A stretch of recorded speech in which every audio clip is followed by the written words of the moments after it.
Isa ang bag sa mga maituturing ng esensyal ng bawat tao. Accessory na rin ito lalo na sa mga kababaihan.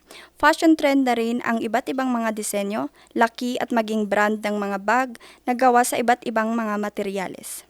Pero paano kung ang bag gawa sa kahoy? Ito ba iyong gagamitin? Gaya ng wooden bag na likha ni Tatay Carino. 15 taon na raw siyang gumagawa nito gamit lamang ang pine tree at rattan. May mga naturuan na rin siyang gumawa gaya ni Alfred. Arigat ada painpisam pa di ratan.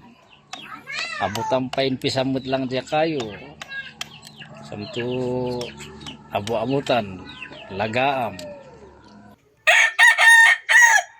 Ang paggawa ng mga maliliit na wooden bag ay umaabot ng 3 hanggang 4 na araw, habang ang malalaki naman ay umaabot ng halos 1 linggo.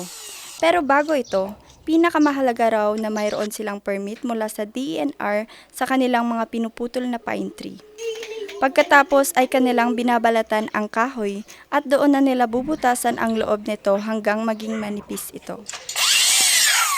Pangalawa ay gumagamit sila ng pangbutas upang butasan ng maliliit ang gilid ng wooden bag at dito na lang ginagamit ang rattan upang itahi at maging disenyo.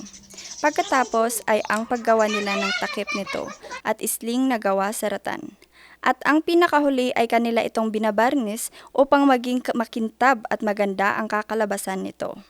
Nagpaaramid kami. Tado kami matlang nagpaaramid.